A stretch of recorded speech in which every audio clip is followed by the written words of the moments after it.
Civil rights came along. And guess who got more civil rights than black people? Oh, not that conversation. Because the Black Caucus has done nothing for us but talk and enrich themselves. We're done with the Al Sharptons of the world.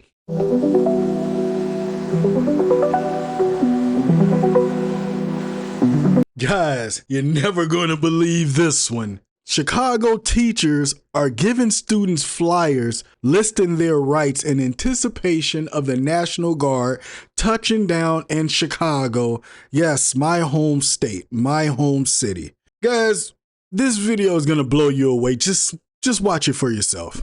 Chicago government officials are criticizing the Trump administration's plans for a potential surge of federal troops. With the clean they're not beard. the only ones. The community, including Chicago's teachers union, they're also preparing. That beard is A1 symmetrical, isn't it? Look like you can do geography on that beard. It look like MX plus B on that beard. It look like you can solve linear equations on that beard. That beard is symmetrical. The organization started handing out Defend Your Rights flyers this weekend to remind parents and students of their legal rights. The flyer, in English and in Spanish, tells families they have the right to remain silent. They don't have to consent to be searched, and they don't have to share their birthplace or citizenship status. Stacey Davis Gates is president. I am really convinced that Democrats really do not want to fix the problem. And part of me, dare I say it, it's because if they fix this problem, financial funding stops overnight. Nobody pays if there's not a problem. That's just the way of the world. Of the Chicago Teachers Union, and she joins me New now phone, to who discuss. this? Good morning to you. Preparing for what is coming. Is it clear what you are preparing for? Good morning. No, it isn't clear what we're preparing for. It is clear that we are under the threat of National Guard occupation and increased. They can't help themselves. They keep dropping those sensationalistic words. Threat, National Guard, occupation. They keep attempting to link this back to Gestapo tactics. They keep using these buzzwords. They don't understand what they're doing, or maybe they do understand what they're doing, because they do understand Chicago is a highly activist city. Unfortunately, a highly liberal activist city. Surveillance from any number of the federal alphabet boys. And what we need to do here Federal in alphabet Chicago boys. is make Oh, you're sure trying to show that you from young around the people way. who serve and the families that they come from, the communities that they're anchored in, have the support and the knowledge of how to navigate such an destabilized and chaotic situation. So you're giving these families the information on how to protect themselves. Day one of this administration, the Department of Homeland Security revoked the ICE protection for sensitive locations, places of worship, schools as well. As they should have, 100%. Sensitive locations should not be a safe haven because we have way too many of these illegal immigrants using refugee status as an excuse to come to these various sanctuary cities and states. And best believe they're being told by these coyotes, go to this respective city where your chances are higher of you not getting deported. It's one thing when you have a president that talks, but it's another thing when you have a president that takes action. Even right now, President Trump's polling numbers are well below 50%. You can Google and search for yourself. But here's the trade-off. Democrat numbers are lower. If there is a deployment to a school, now we haven't seen this, but we also haven't seen a deployment the way that it's potentially coming to Chicago. If there's a deployment to a school or a checkpoint near a school, which is more common, is there protocol for teachers for these schools on what to do if they have students in those classrooms? Absolutely. Back in 2019 and again in 2025, we Trump-proofed our contract. Trump-proofed.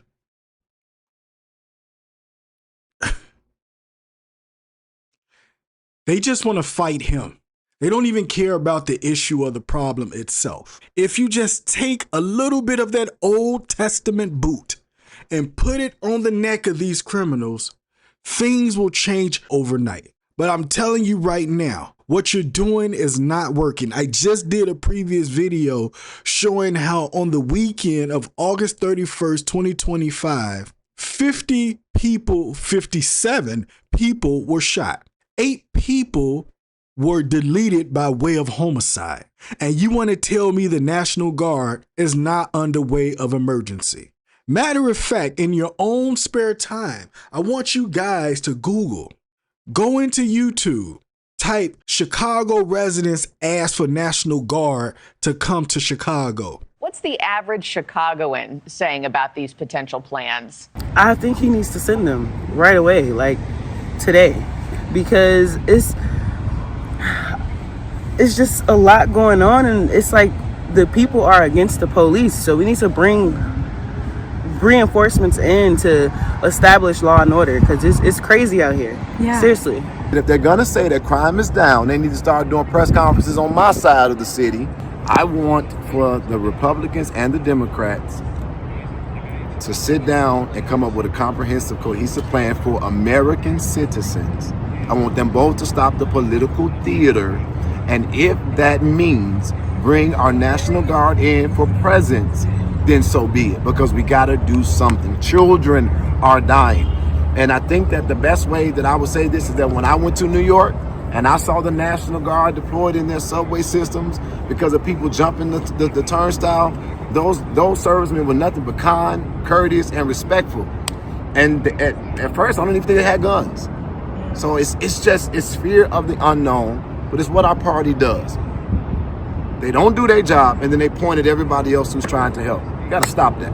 It's everyday Chicago Americans that are responding in this video. People who probably don't even watch politics, don't follow politics, hate politics. But I'm telling you one thing, a lot of these Chicago residents that live in the hood, that live in the ghettos, that live in the rough areas, they are sick of it. They're sick of people like Brandon Johnson playing fast and loose with their lives just to gain more power in the political strata. They are tired of it. They are tired of Governor Pritzker, who is clearly going to run for president in 2028.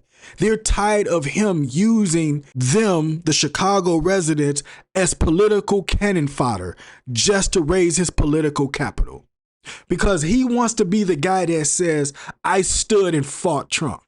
This is very problematic to the point where now even the school education system in Chicago is teaching fight the illegal immigration problem. You can say it's not. It is absolutely a problem. 100%. But we keep pretending as if it's not.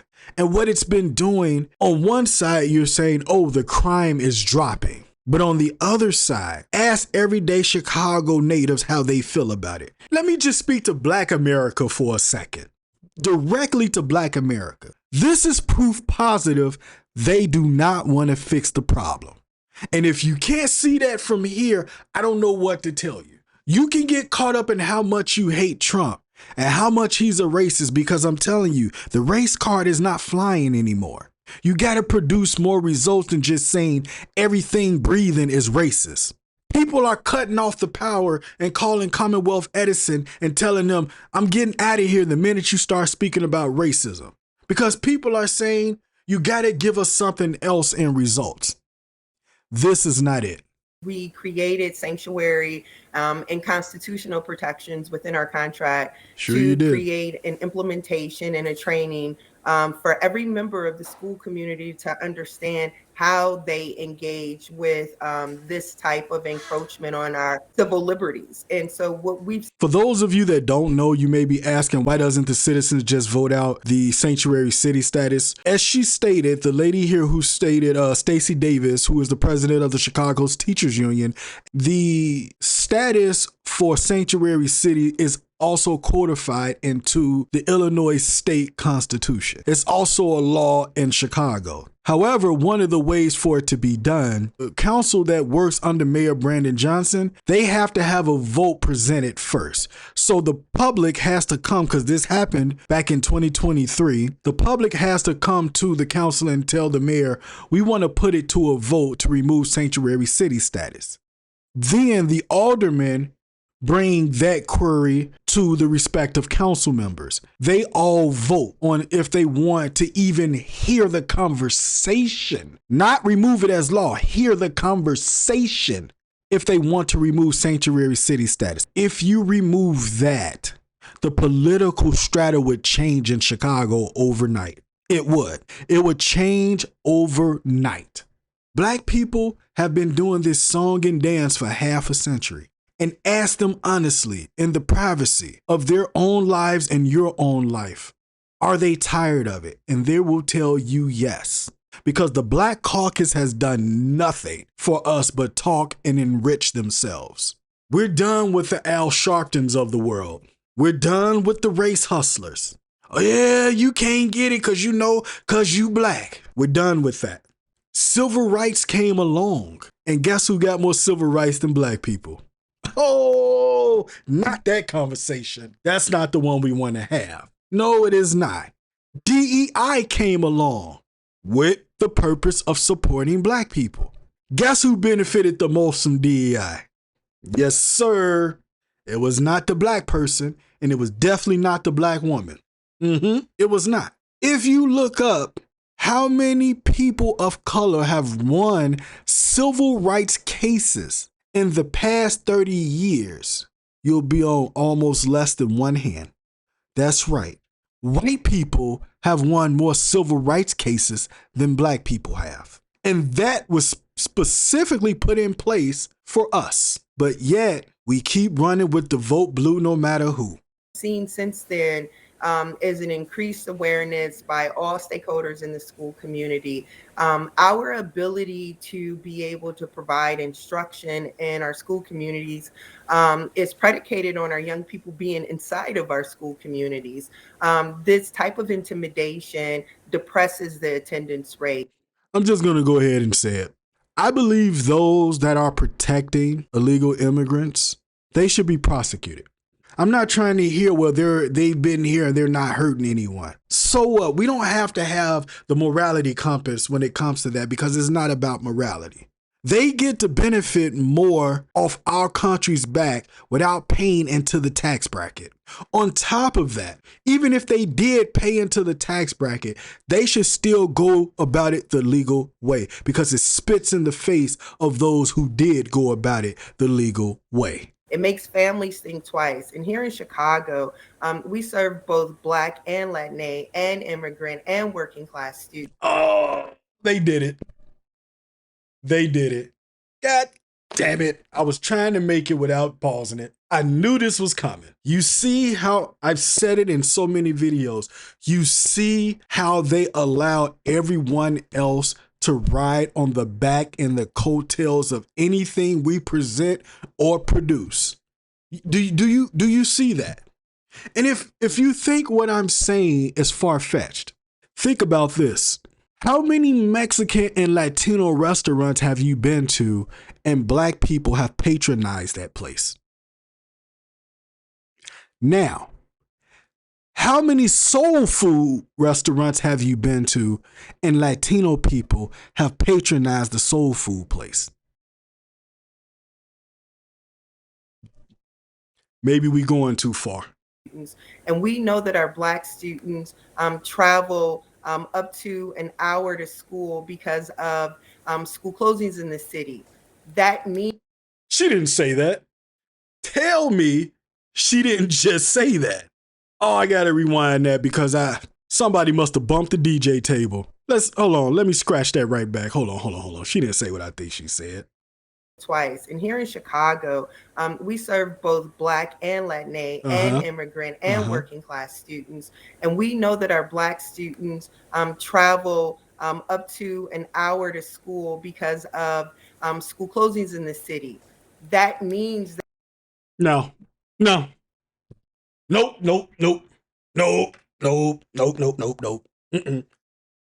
The beauty of the internet is the ability to be able to research things that you forgot were still remembered in human history. Ladies and gentlemen, I present to you Exhibit A, because I remember the real reason why we end up having to travel so far to school. And it is not for the reason that we were just told. It is because people such as Paul Vallis, he was the budget director for the Chicago Public Schools in 1998. I forgot, I think until like 2001 or something like that. This was the guy that pretty much controlled the actual financial budget in Ford for Chicago Public Schools. I remember this guy specifically because when I was younger and I was in high school, the yellow school busing program was going away, which meant that now we would have to get on the Chicago public transit to commute back and forth to school. But this is the guy that completely negates what we were just told about why the children have to commute so far.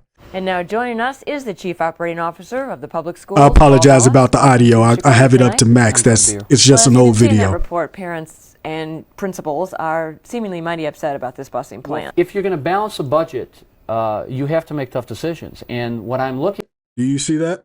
One of their largest expenses at that time, they were paying over $100 million a year in transportation costs because back then CPS, or Chicago Public Schools, which fell under the mayor at that time, which was Mayor Daley, he had sole authority of the administrators that oversaw the CPS system.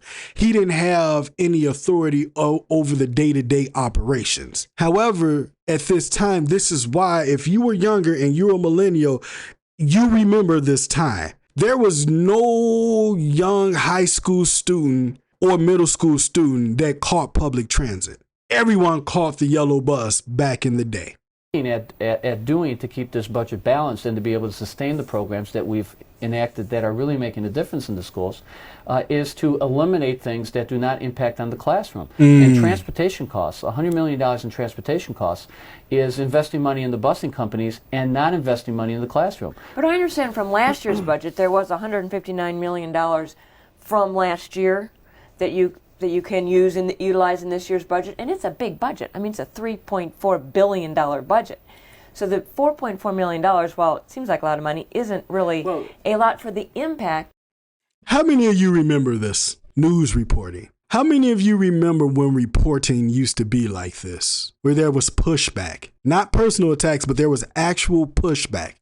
Didn't make a difference if you were Democrat or Republican. This lady is pushing towards the actual issue. She's asking legit, viable questions. It seems to have on people's lives. Well, you know, first of all, if you're talking about a half an hour adjustment in a school schedule or a 45-minute adjustment in a school schedule in order to save $4.5 million and eventually $20 million, that is a big impact.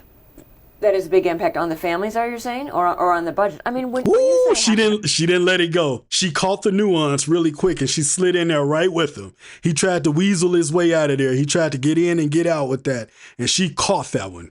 Great style of reporting. Now look at it realistically. I mean, if your child has to be there at 7:30, I mean, that for a little child, that is a big adjustment. They do have to get up at 5:30. I mean, the question, but the question is... Major cities across this nation bus. Major cities across this schools in the suburbs do bus pairing. Major cities... You see how he wrote it off? He pretty much said tough shh is what he said. That's what Paul Vallis just said. He said, basically, get on the bus. It's costing us too much money to transport your kids on the yellow bus to school. And then he made the excuse by saying, we're spending money making the school bus company richer, but not causing an enrichment into the school programs themselves. He said we could take that money to improve the schooling programs. We're going to visit that source in a minute. Do bus pairing. Schools have been doing bus pairing for years. The bottom line is, what would you rather have us eliminate? Would you rather have us eliminate the summer school program?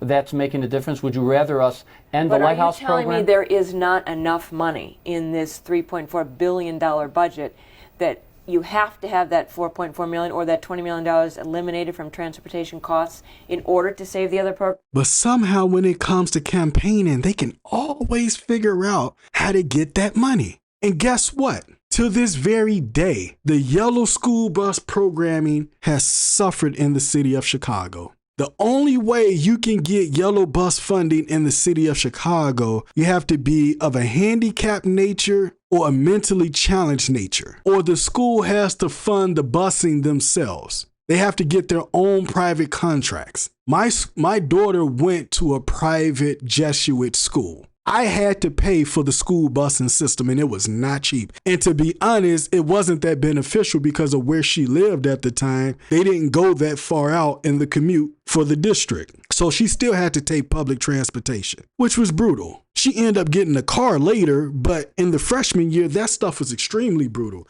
So this, I know, has a direct impact on the psyche of the children when they have to make long commutes to and from home. They're almost practically burned out by the time they get home, traveling an hour and a half. If you talk to the average CPS student in Chicago, the average commute home is an hour or more. And the reason for that is because most parents are fighting to get their children into the best of schools. And most of the time in Chicago, because they have what's called selective enrollment, which means that the school does not have to let your child go there simply because you live in the district. You have to test into the school and they select who they want to allow to attend their schools. That's why you can have certain areas where it's completely ghetto, but the school is a selective enrollment school and the school is completely white that goes to that school right in the heart of the ghetto. Anyone that's from Chicago, when I say Walter Payton, you know exactly what I'm talking about. University of Chicago, one of the highest performing schools, been one of the top 5 performing law schools for the past 20-something odd years. Until very recently, in the past like 5 to 8 years, University of Chicago was right in the heart of the ghetto for the longest. And University of Chicago has always been a 90% or better school that had white students there. And University of Chicago is seen as one of the best think tanks when it comes to the School of Psychology. Matter of fact, they have their own School of Psychology and Thought. It's taught to you in education. When I was in undergrad at Loyola University, Chicago, we learned in sociology and a lot of our political science classes, we learned from the psychological thought from the University of Chicago. Chicago School of Thought. That's what it was. That's where it originated from. It comes back to this busing program. This is one of the reasons why kids who went to University of Chicago for years didn't have to experience a lot of the crime, because they get on the yellow bus to go home. This is just a fact.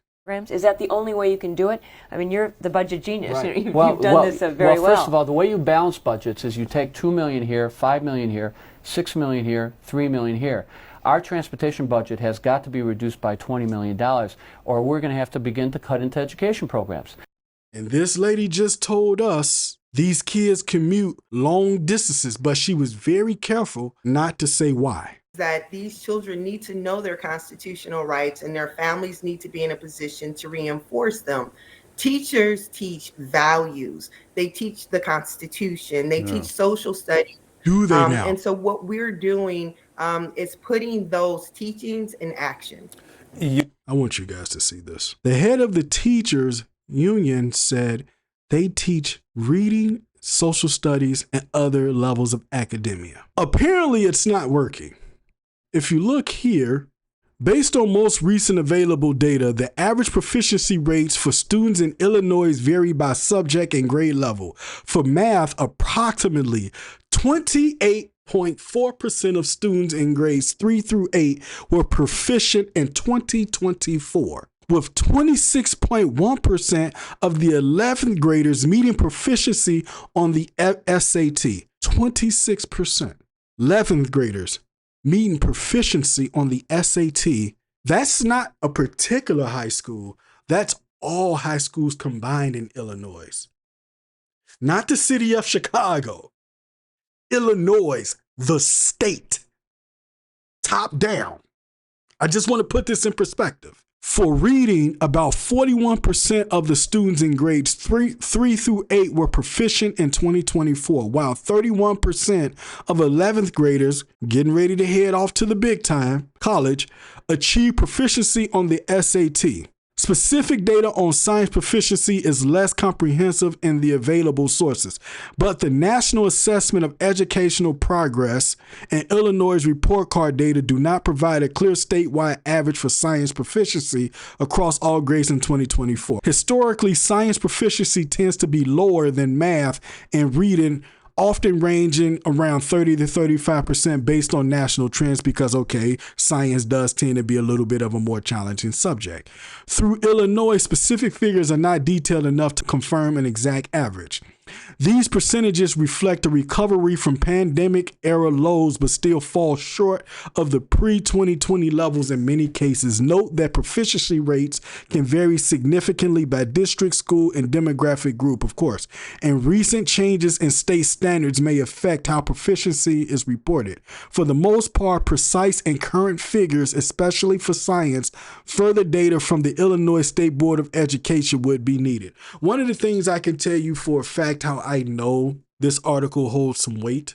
When my daughter was in school, I was specifically told they have a policy where they don't allow students to be given an F because it's considered as being discouraging. So now you're not prepping them for the real world, because when you fail in the real world, there will be no Fs. You will just be terminated. That's it. This is one of the reasons why we are performing the way we are in Illinois when it comes to our students. But yet she says they teach social studies, the Constitution, which would be civics. But based on this, they're failing miserably at it. Your statement this week called immigration and crime false pretext to intimidate or occupy black and brown neighborhoods. So if Not this black. likely deployment is Definitely not not about black. immigration and it's not about crime, what do you believe it is about? Well, we've seen a pattern of You see how they tried to shift the narrative by saying, hey, if it's not about crime and it's not about these other issues we just discussed, then what is it truly about? Because crime doesn't seem to be the problem. Anybody with a heartbeat can Google Chicago and see that it is a problem. this president being very forceful in his occupation of cities that are run by Black mayors, in cities that, quite frankly, are a perfect contrast to his leadership. Mayor Johnson in the city is reopening school libraries. He's reopening mental health care clinics. He's given Black women who take care of children raises. This is a reconstruction in Chicago.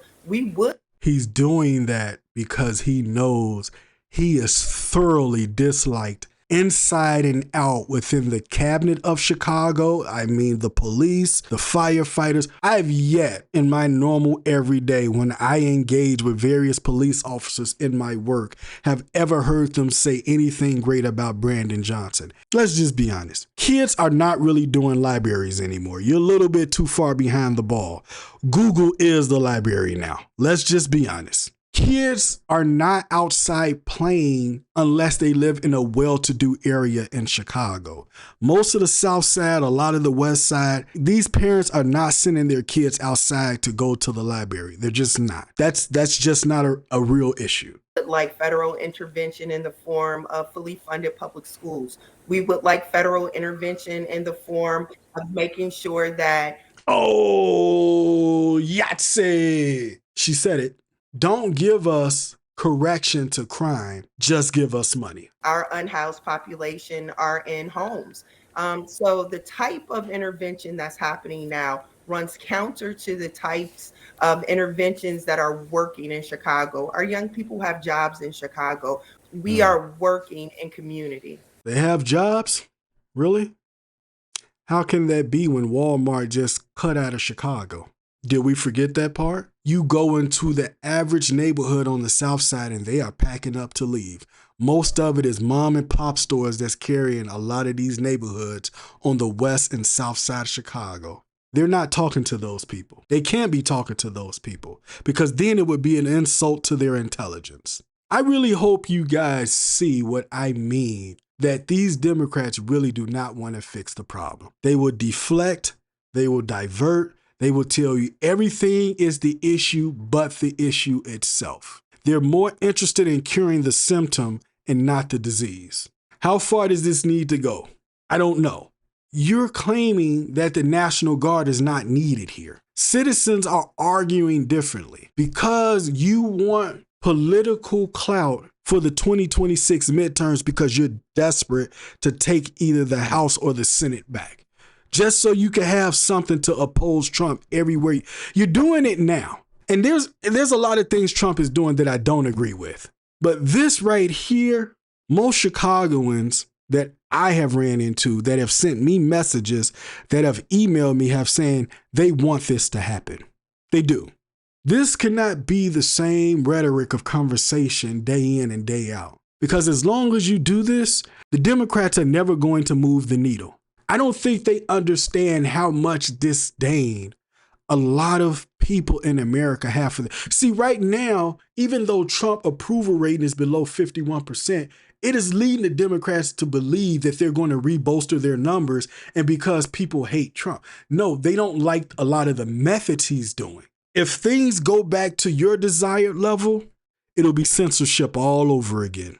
And now that we just got that from around our necks, people are not interested in doing that anymore. How do you feel about Chicago and the National Guard coming here? Do you think they should split and get out, or do you think they should come in? Even if it's only 30 days of crime being curtailed, is that 30 days of peace? Is it something that you're apprehensive about? Jump in the comment section. Let me know. I want to hear from you. Even if it's pushback, I have told you guys, I welcome the pushback. See you in the next one, because it's about to get hot.